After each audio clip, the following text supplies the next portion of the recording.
السلام علیکم دوستو، عمران ڈلو امریکہ سے آج کے ویلاگ کے ساتھ۔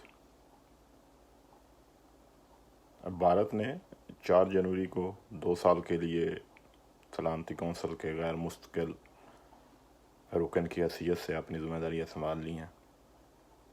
یہاں تک تو بات ٹھیک تھی، لیکن اگلی بات یہ ہے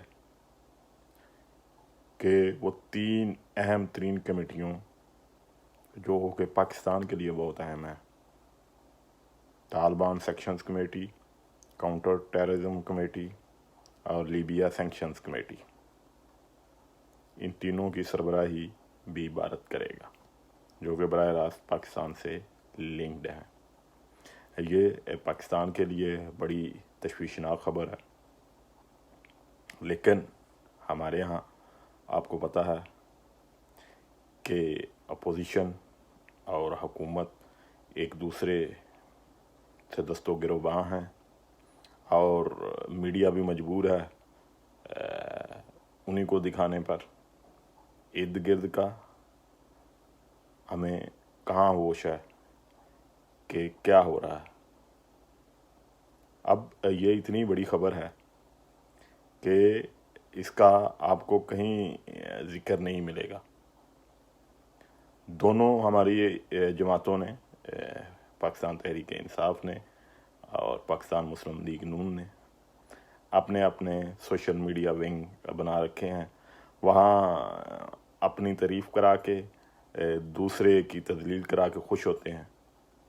مجھے بڑی حیرت ہوئی اس بات پہ کہ ہمارے ایک بڑے باخبر صحافی ہیں، ان کے بڑے فالورز ہیں، لیکن بدقسمتی کی بات ہے کہ وہ بھی ایک پولیٹیکل جماعت کا ایجنڈا ٹو کرتے ہیں۔ تو وہ سارے سوشل میڈیا پہ ان کی وہ ویڈیو اور ویلاگ موجود ہوگا، آپ دیکھیں کہ انہوں نے کس دڑلے سے جو ہے ہماری قوم کو جھوٹ بیچا کہ جی پاکستان نے بہت بڑی کامیابی حاصل کی ہے، ہم نے انڈیا کا راستہ روک دیا ہے کہ وہ 2 اہم ترین کمیٹیوں کا سربراہ بننے جا رہا تھا، ہم نے بڑی کامیاب سفارت کاری کی ہے، ہماری گورنمنٹ نے بڑا مارکا مارا ہے کہ ہم نے اس کا راستہ روک دیا ہے۔ حالانکہ یہ بالکل سفید جھوٹ ہے۔ بھارت طالبان سینکشنز کمیٹی اور کاؤنٹر ٹیررزم کمیٹی کا سربراہ بن گیا ہے، اور اس نے رواں منڈے کو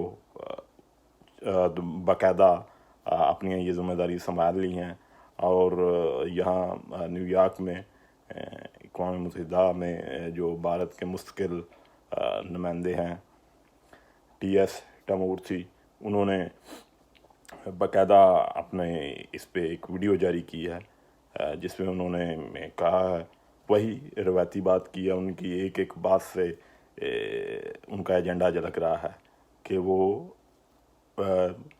2 سال کے لیے سلامتی کونسل میں کیا کریں گے بطور غیر مستقل ممبر، اور اتنی اہم ترین کمیٹیوں کی سربراہی ملنے پر۔ انہوں نے 2 باتیں کی۔ سب سے پہلی بات انہوں نے یہ کی کہ ہم اور ہمارا خطہ دہشت گردی کا شکار ہے، اور ہم خود یعنی کہ انڈیا سرحد پار سے دہشت گردی کا شکار ہیں، تو ہم ان چیزوں کا راستہ روکیں گے۔ یہ بالکل براہ راست ہماری طرف ان کا اشارہ تھا اور ایجنڈا تھا کہ وہ اگلے 2 سال میں کیا کرنے والے ہیں، اور ایسے میں انہیں اتنی اہم ترین کمیٹیوں کا سربراہی مل جانا جو کہ براہ راست پاکستان سے متعلق ہیں، ایک بڑی تشویش کی بات ہے ہمارے ملک کے لیے، ہماری قوم کے لیے۔ یقیناً جو 75 سالہ کا ٹریک ریکارڈ ہے انڈیا کا، جب سے پاکستان ایک الگ ملک بنا ہے، انڈیا سے ہمیشہ سے ان کی جو انڈیا کی پالیسی ہے وہ پاکستان دشمنی پر مبنی ہے۔ ان کا ٹاپ ایجنڈا پاکستان سے دشمنی ہے۔ اگر وہ پاکستان کے خلاف بات کرتے ہیں تو انہیں ووٹ ملتے ہیں، تو وہ یقیناً کوئی کسر نہیں چھوڑیں گے۔ اب اس میں کہاں غلطی ہوئی؟ اس میں سب سے اہم بات یہ ہے کہ ہمیشہ سے یہ طریقہ کار رہا ہے کہ جب بھی سلامتی کونسلز کی کمیٹیوں کی سربراہی کا فیصلہ ہوتا ہے تو اس میں یہ خیال رکھا جاتا ہے کہ کسی ایسے ملک کو اس کمیٹی کا سربراہ بنایا جائے کہ جس کام سے متعلق وہ کمیٹی ہے کہ وہ اس ملک کے ساتھ کوئی ایسا تنازع نہ ہو یا وہ اس کا پڑوسی نہ ہو. ان دو چیزوں کا ہمیشہ سے خیال رکھا جاتا ہے. لیکن جو طالبان سینکشنز کمیٹی ہے اس پاکستان تو پڑوسی ہے افغانستان کا, ہمارا بہت بڑا سٹیک ہے افغانستان میں. ہم نے لاکھوں افغان مہاجرین کی ہم میزبانی کر رہے ہیں, وہ لاکھوں افغان روزانہ پاکستان آتے ہیں, ہمارا اتنا لمبا بارڈر ہے ان کے ساتھ. تو ایسے میں پاکستان کو بالائے طاق رکھ کر اس کمیٹی کی سربراہی انڈیا کو دینا, بالکل یہ بات کھلی ہے کہ یہ وہاں افغانستان میں انڈیا کو ایک کردار دینے کے مترادف ہے. اب تک وہ بڑے پریشان تھے کہ انہیں وہاں کوئی کردار نہیں مل رہا. پاکستان نے جتنا بڑا کام کیا, طالبان کو مذاکرات کی میز پہ لے آئے اور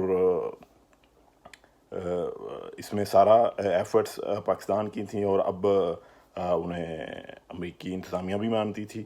لیکن یہ جو اقدام ہے اس کو جو سلامتی کونسل کے مستقل ارکان ہیں وہ روک سکتے تھے, لیکن کسی نے آواز نہیں اٹھائی.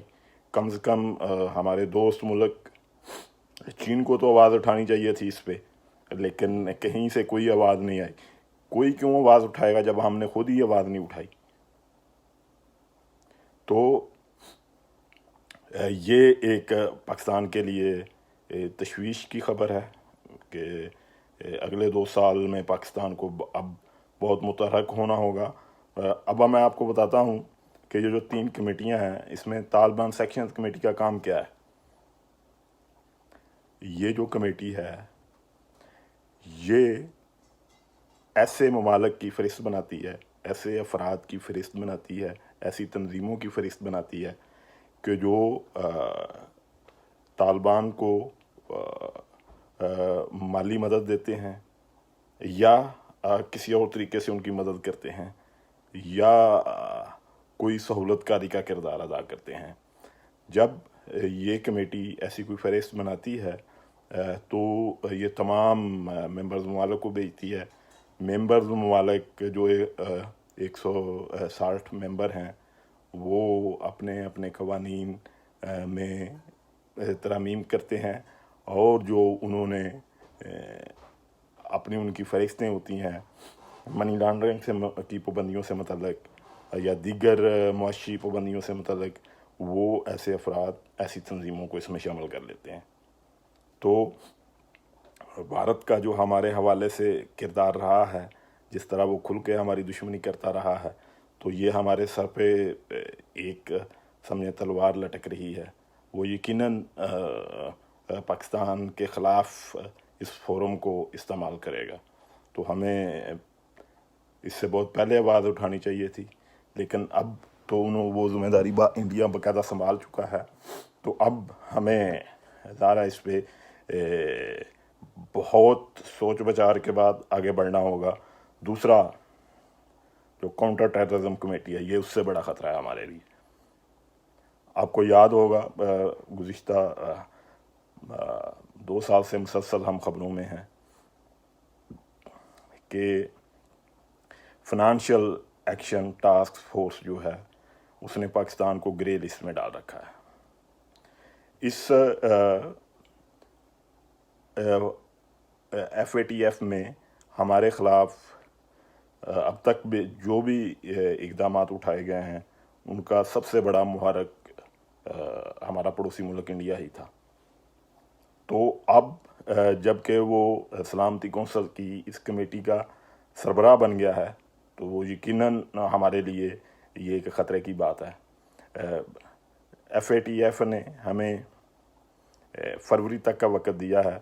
اس نے ہمارے لیے 27 ہمیں جو اقدامات کرنے کے لیے پاکستان کو کہا تھا, تو جو اس کا لاسٹ اجلاس ہوا اس میں انہوں نے ہمارے 21 اقدامات پہ تو اطمینان کا اظہار کیا تھا، لیکن 6 پہ انہوں نے کہا تھا انہوں نے پاکستان کو کہ اس پہ مزید کام کی ضرورت ہے، اور آپ اس سے متعلق جو ہے فروری تک کی ہمیں ڈیڈ لائن دی گئی تھی۔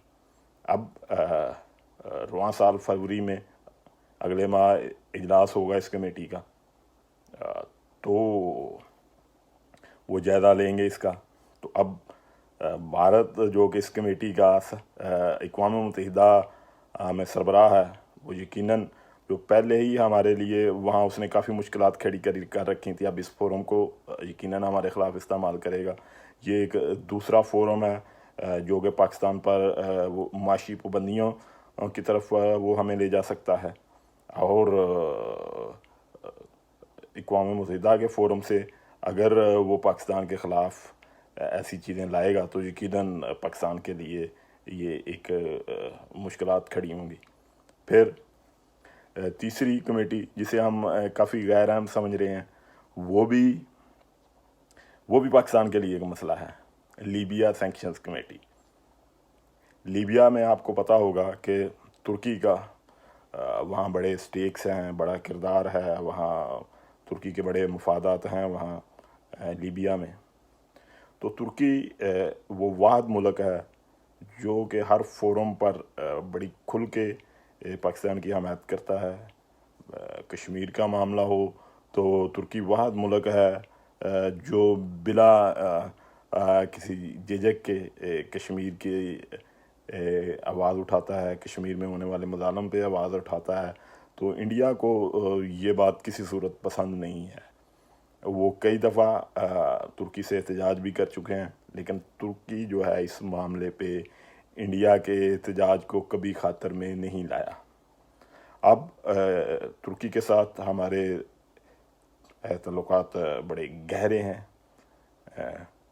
اور ہم جو ہے دفاعی معاملات میں بھی کافی آگے جا چکے ہیں، اور ابھی جو تازہ ترین ان کے 3 ملکوں کا جو اجلاس ہوا ہے اس میں بھی پاکستان کا بڑا اہم کردار تھا۔ تو ترکی اور پاکستان کی جو دوستی ہے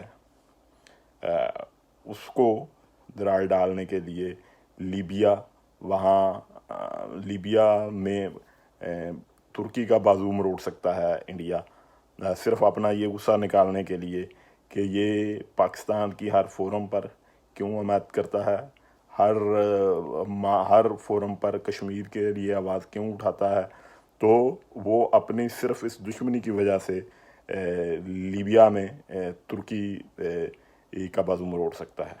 تو یہ تینوں کمیٹیاں جو ہیں یہ ان کی سربراہی پاکستان کے لیے کوئی اچھی خبر نہیں ہے کہ اگلے 2 سال کے لیے انڈیا ان کمیٹیوں کو ہیڈ کرے گا۔ اب جب یہ ہو چکا ہے تو اب ہم کیا کر سکتے ہیں؟ سب سے پہلے ہمیں اس معاملے پہ اکٹھا ہونا ہوگا، یعنی کہ بجائے اس کے کہ ہر وقت اپوزیشن اور حکومت ایک دوسرے سے دست و گروباں ہیں۔ اپوزیشن نہ صرف حکومت کو للکار رہی ہے بلکہ اسٹیبلشمنٹ کو بھی مسلسل سیاسی انداز میں ان کے ساتھ بیان بازی کر رہی ہے۔ تو حکومت کا بھی رویہ کچھ اچھا نہیں ہے، چونکہ بیسیکلی یہ ذمہ داری تو حکومت کی ہے کہ وہ سب کو ساتھ لے کے چلے۔ اگر ہم سارے اکٹھے ہوں گے تو تبھی ہم جو ہے بھارت کو جواب دے سکیں گے۔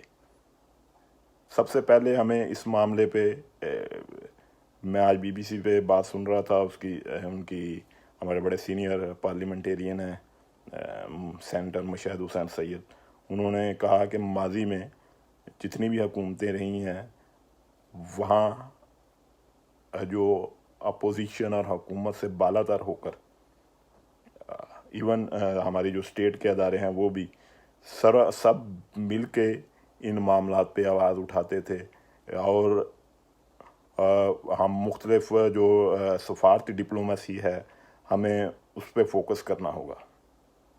ہمیں اپنے تمام دوستوں کو اعتماد میں لینا ہوگا اور مختلف ڈیلیگیشنز کو بھیجنا ہوگا مختلف ممالک میں، خاص کر UN میں، امریکہ میں، کہ وہ بھارت سے متعلق جو اس کے عزائم ہیں کہ وہ مسلسل پاکستان دشمنی میں ایسے اقدامات کر رہا ہے جو کہ ہمارے لیے مسائل کھڑے کر رہے ہیں، چاہے وہ بلوچستان میں ٹیررزم ہو یا ہمارے KP میں ٹیررزم ہو یا وہ افغانستان میں جو اسے کردار ملنے جا رہا ہے. تو سب سے پہلے ہمیں اکٹھا ہونا ہوگا، پھر ہمیں سفارتی ڈپلومیسی کرنی ہوگی.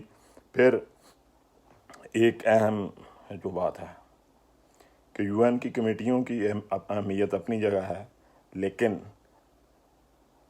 امریکی حکومت جو چاہتی ہے وہی ہوتا ہے. اگر امریکہ چاہے گا تو UN، انڈیا، ان کی کوششوں کے باوجود ہم فنانشل ایکشن ٹاسک فورس کی گرے لسٹ سے نکل سکتے ہیں. تو امریکہ میں نئی انتظامیہ 20 جنوری سے آ رہی ہے. پریزیڈنٹ بائیڈن حلف لے رہے ہیں، ان کی نائب کملا ہیرس، دونوں کا ہمیشہ سے انسانی حقوق کے حوالے سے وہ انڈیا پر تنقید کرتے رہے ہیں، اور کشمیر کے حوالے سے بھی وہاں جو انسانی حقوق کی وائولیشنز ہو رہی ہیں ان کے حوالے سے بھی ان کے اسٹیٹمنٹس آن ریکارڈ ہیں. تو ہمیں جو نئی انتظامیہ آ رہی ہے اس کے ساتھ بہت اچھے تعلقات استوار کرنے ہوں گے اور انہیں مکمل طور پر آگاہ کرنا ہوگا بھارت کے عزائم سے، اور ہمیں سفارتی محاذ پر ہمیں بہت تیزی سے کام کرنا ہوگا. تیسرا، اپنے پڑوسی ملک اور دیرینہ دوست چین سے بات کرنی ہوگی اس معاملے پہ. اگر چین چاہتا تو وہ چونکہ سلامتی کونسل کا مستقل رکن ہے، ویٹو کر سکتا ہے، تو وہ بھارت کو ان کمیٹیوں کی سربراہی ملنا کے اقدام کو چیلنج کر سکتا تھا، روک سکتا تھا. چلیں، جو ہونا تھا ہو گیا، لیکن اب وہ بطور مستقل ممبر سلامتی کونسل میں ہماری آواز بن سکتا ہے. ہمیں اس محاذ پر بھی کام کرنا ہوگا. تو سیاست ہمارا اندرونی معاملہ ہے، اس کو چھوڑ کے ہمیں اس طرف ان معاملات پہ توجہ دینی ہوگی، چونکہ جب اگر ہمارا ملک سلامت ہے تو سیاست بھی رہے گی، اور اگر بھارت اپنے مقصد میں کامیاب ہوتا ہے، وہ ہم پہ معاشی پابندیاں لگانے میں کامیاب ہو جاتا ہے، وہ ہمیں FATF کی بھی وہ بلیک لسٹ میں ڈلوانے میں کامیاب ہو جاتا ہے، تو یہ ہمارے لیے بہت بڑا مسئلہ ہوگا. تو ہماری حکومت کو لیڈ کرنا ہوگا اس معاملے پہ، اسٹیبلشمنٹ کو بھی اب سنجیدہ ہونا ہوگا، اور یہ ایک دوسرے سے جو دست و گروباں ہیں اس کام کو روکنا ہوگا، اور جو ہے اپنے سفارتی ڈپلومیسی کو تیز کرنا ہوگا. چونکہ اور سب سے بڑی بات یہ جو ان لوگوں نے اپنے میڈیا سیل، کیا میں بلکہ کہوں پروپیگنڈا سیل بنا رکھے ہیں سوشل میڈیا پہ، جو لوگوں کو مس گائیڈ کرتے ہیں، ان سے نکل کے حقیقت کی دنیا میں آنا ہوگا. چونکہ میں خود یہ سن چکا ہوں، 2 دن پہلے میں نے سنا یا 3 دن پہلے سنا کہ ہماری حکومتی جو جماعت ہے اس کے بڑے حامی ایک اینکر ہیں، انہوں نے سوشل میڈیا پہ ایک ویلا کیا ہے کہ ہم نے بھارت کا راستہ روک دیا ہے کہ وہ ان کمیٹیوں کی سربراہی نہ لے سکے. اس کو تو بھائی وہ سربراہی مل چکی ہے. اس لیے ہمیں حقیقت کی دنیا میں آنا ہوگا اور حقائق کا سامنا کرنا ہوگا، ایک پیج پہ آنا ہوگا، اور آپسی لڑائی کو جو ہے محدود کرنا ہوگا، کیونکہ جس حد تک، جس لیول تک ہم جا چکے ہیں، یہ ہمارے ملک، قوم اور اسٹیٹ کے لیے براہ راست خطرہ ہے. آج کے لیے اتنا ہی، ملتے ہیں اگلے ویلاگ کے ساتھ. والسلام.